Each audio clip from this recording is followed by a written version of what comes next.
So hello everyone, welcome to Engineers career Point platform. So आज का मेरा जो वीडियो है ये डेडिकेटेड है जेकेएसएसबी जेई में जो कल 292 वैकेंसीज आई हैं उसमें काफ़ी स्टूडेंट्स के डाउट हैं, कुछ कॉमन डाउट्स हैं। Common doubts related to your eligibility, common doubt related to the exam pattern, related to the syllabus and tentative date of exam. तो मेरी इस वीडियो को ध्यान से सुनना और पूरा सुनना, क्योंकि इसमें आपको बहुत सारे छोटे छोटे पॉइंट्स ऐसे मिलेंगे जो आपको हेल्प करेंगे इस फॉर्म को फिल करने के लिए और जो आपको हेल्प करेंगे इस एग्जाम की प्रिपरेशन को लेके। इसका हम लोग जो डेडिकेटेड बैच है वो 3 मार्च से हम लोग स्टार्ट कर रहे हैं, मंडे से। टुडे इज फ्राइडे, तो मंडे से हम लोग स्टार्ट कर रहे हैं। एडमिशन स्टार्ट हो चुके हैं, तो आप लोगों में से जो भी इसको प्रिपरेशन करना चाहता है they can join your PDI engineers career point channel which is going to provide you the dedicated batch for the requirement of this exam only. ये हमारा स्ट्रेंथ रहा है, that is the reason why we have produce so many results. Reason for that because हम लोग उस exam की requirement के हिसाब से प्रिपरेशन करवाते हैं। यहां कॉमन प्रिपरेशन नहीं होता है।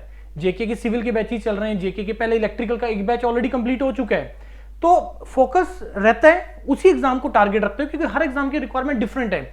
You can not prepare JKSSB JE with the SSC JE candidate और द हिमाचल कैंडिडेट और द पंजाब कैंडिडेट, क्योंकि जम्मू कश्मीर की जो रिक्वायरमेंट है that is totally different, right. तो मंडे से बैचेज है, हमने एक इनिशियल डिस्काउंट भी रखा है। जो 10 मार्च से पहले ज्वाइन कर लेंगे उनको इनिशियल कुछ डिस्काउंट भी है, ऑफर भी है, तो आप उसको जल्दी से ज्वाइन करके अपना प्रिपरेशन कर सकते हैं, right.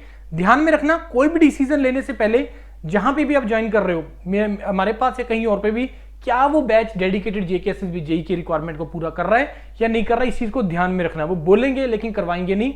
Your PDI is only platform जो ये करवाता है, because we have the strength, we have the team for that, right.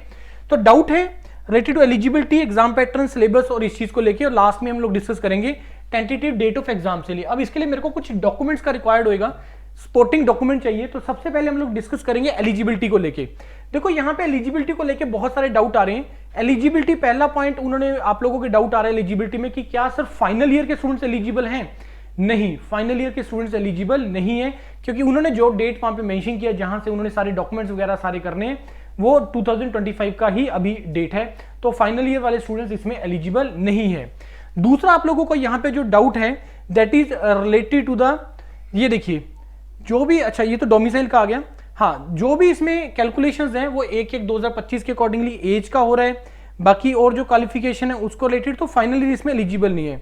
दूसरा जो आपका डाउट है क्वालिफिकेशन में related, that is the related to the branch electronics, कि सर इलेक्ट्रॉनिक्स इसमें एलिजिबल है, मेरा इलेक्ट्रॉनिक्स एंड टेलीकम्युनिकेशन है, मेरा इलेक्ट्रॉनिक्स एंड कम्युनिकेशन है ब्रांच है, क्या मैं एलिजिबल हूं? Yes, you all are eligible. अब यहां पे डाउट है कि सर क्या इंस्ट्रूमेंटेशन वाला एलिजिबल है, क्या इंस्ट्रूमेंटेशन वाले एलिजिबल हैं? देखो यहां पे उन्होंने एक टर्म लिखी है, ध्यान से पढ़ना इस टर्म को। उन्होंने यहां पे एक टर्म लिखा है दैट इज हाँ, यहां पे एक टर्म लिखा है इलेक्ट्रिकल ऑब्लिक इलेक्ट्रॉनिक इंजीनियरिंग और इक्विवेलेंट, राइट। अब यहां पे जहां पे वर्ड इक्विवेलेंट आ गया तो इट मींस अगर आपने इलेक्ट्रॉनिक्स एंड कम्युनिकेशन में किया है that comes under the electronics branch और अंडर द इलेक्ट्रॉनिक्स डिपार्टमेंट और द इलेक्ट्रिकल डिपार्टमेंट, तो वो आपके डिग्री सर्टिफिकेट पे लिखा होगा, राइट। तो और इक्विवेलेंट से मतलब ये है कि मान लो सपोज आपने किया है इलेक्ट्रॉनिक्स एंड इंस्ट्रूमेंटेशन, तो क्या ये एलिजिबल है या नहीं है? वैसे तो एलिजिबल है, लेकिन आपको करना क्या है ऐसे केसेस में, एक सर्टिफिकेट, वो एक वर्स्ट केस है कि अगर उन्होंने मांगा, जैसे नॉर्मली अदर स्टेट्स में होता है कि अगर आपको रिक्वायरमेंट पड़ा तो आपको बोल सकते हैं कि इसका एक सर्टिफिकेट हमें दे दीजिए अपने यूनिवर्सिटी से, कॉलेज से, कि ये electronics and instrumentation is equivalent to electronics, ये आप लिखवा लीजिए अपने डिपार्टमेंट से। ये एक वर्स्ट केस होता है कि अगर कहीं पे भी आपको प्रॉब्लम आता है एलिजिबिलिटी को प्रूव करने के लिए, राइट। तो ये पहला था आप लोगों का डाउट। दूसरा आप लोगों का जो डाउट है that is related to the exam pattern, कि सर इसका एग्जाम पैटर्न क्या है। एग्जाम पैटर्न में क्योंकि यहां पे इन्होंने जो ओनली मेंशन किया है that is related to the multiple choice questions, that is related to the multiple choice questions only, क्योंकि इसके अलावा उन्होंने यहां पे कुछ भी मेंशन नहीं किया है कि आपका जो है स्कीम ऑफ एग्जामिनेशन, यहां पे इन्होंने क्लियरली मेंशन है it will be objective type and multiple choice question, it will be in English and उसका नेगेटिव मार्किंग होगा। देखो जेकेएसएसबी का exam pattern is fixed, JKPSC का एग्जाम पैटर्न इज फिक्स्ड, कोई इसमें नेगेटिव नॉन टेक्निकल पार्ट नहीं आता है, इसमें ओनली टेक्निकल पार्ट आएगा।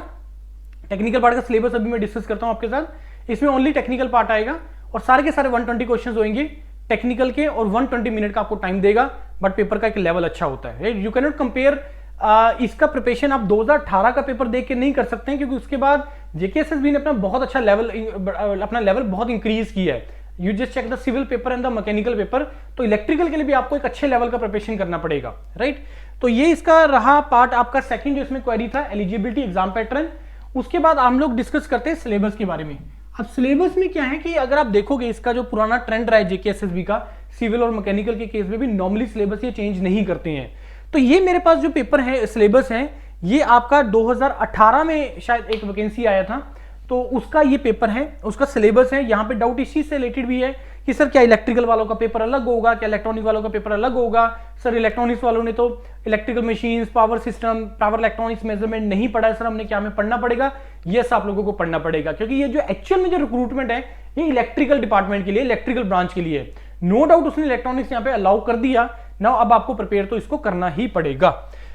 अब यहाँ पे जो सिलेबस है, यहाँ पे ये क्लियरली मेंशन्ड है 120 मार्क्स 120 मिनट्स।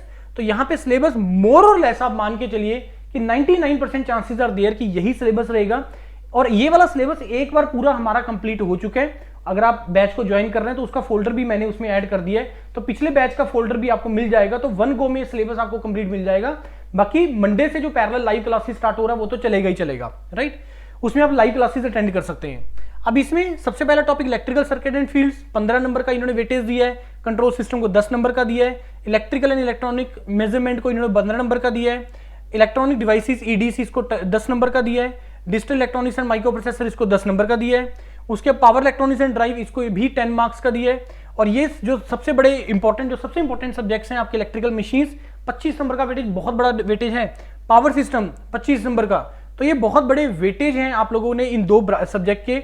50 क्वेश्चन तो 50 मार्क्स का, तो आउट ऑफ 120 इन्हीं दो सब्जेक्ट्स में से आ रहा है। तो ये इसका एग्जाम पैटर्न, सिलेबस, इसका एक पूरा डिटेल में discussion topic wise Ravi sir ने किया था। तो वो वीडियो को मैं इस वीडियो के एंड में ऐड कर दूंगा, तो वहां से आप लोग देख लीजिएगा पूरा डिस्कशन, पूरा डिटेल डिस्कशन जो सर ने किया था इसके सिलेबस को लेके। अब लास्ट में जो आपको पॉइंट है that is about the date of exam. See जो नॉर्मल जो ट्रेंड रहता है कि अगर चीजें सब कुछ ठीक चल रही हो, नॉर्मली कोई भी बोर्ड है किसी भी स्टेट का नॉर्मली 4 से 5 महीने का टाइम लेते हैं।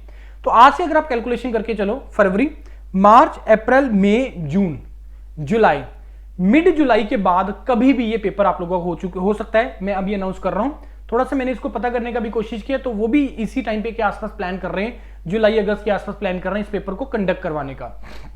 दूसरा, यहां पे कुछ डाउट इस चीज से रिलेटेड भी है कि सर अब हमें जो प्रोसीड करना है कैसे करेंगे, जीरो से करेंगे या हमें बहुत देर होगी छोड़े हुए। डेफिनेटली यस, ये बैच जो है वो बिल्कुल जीरो लेवल से स्टार्ट होगा और बिल्कुल उस लेवल तक जो इसका एग्जाम का रिक्वायरमेंट है, उस एग्जाम की रिक्वायरमेंट को ध्यान में रखते हुए इस एग्जाम को प्रिपरेशन को हम लोग करेंगे।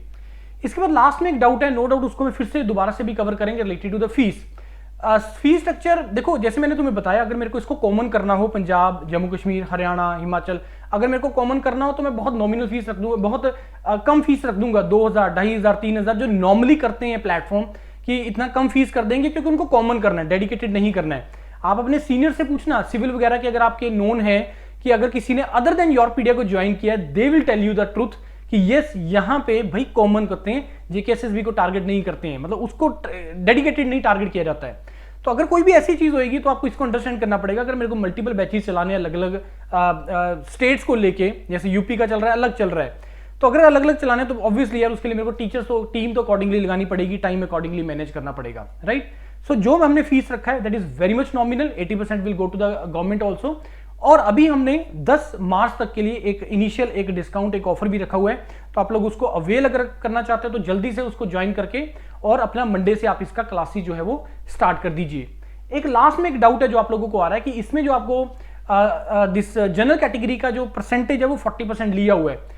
ऑनरेबल हाई कोर्ट ने भी बोला था, जम्मू हाई कोर्ट ने भी, कि अभी पीछे से मैंने उसका वीडियो भी बनाया था डेडिकेटेड, कि कोई भी अगर नोटिफिकेशन आता है उसमें ऑब्वियसली 40% आएगा क्योंकि चेंजेस हो चुके हैं, लेकिन इसके रिलेटेड अगेन केस वगैरह चल रहे हैं कि इसको दोबारा से 50% करने के लिए। लेकिन अगर सपोज ये बाद में 50% हो जाता है तो ऑनरेबल हाई कोर्ट ने ये बोला कि आप अपने रिक्रूटमेंट प्रोसेस को स्टार्ट करो, और अगर सपोज डिसीजन अकॉर्डिंगली होता है कि वो 50% दोबारा से वही पुराने वाला हो जाता है, देन इन दैट केस ये जो नोटिफिकेशन जो इन द मीन टाइम आएंगे उसमें भी आप लोग वो है 50% वाला एप्लीकेबल होगा। ये उन्होंने बोली है बात, राइट। तो उससे जनरल की जो नंबर ऑफ वैकेंसीज है वो बढ़ सकती हैं। लेकिन आप इस चीज को ध्यान से हटाते हुए अपना फोकस करो डेडिकेटेड प्रिपरेशन को लेके, क्योंकि वही एक चीज है जिससे आपका करियर बनेगा। प्रिपरेशन से ही आप लोगों का करियर बनेगा और उसके ऊपर अपना फोकस करना स्टार्ट करिए, राइट। स्टिल कोई discussion if you want to do with us with your pedia, you can contact us. Thank you and all the best to all of you.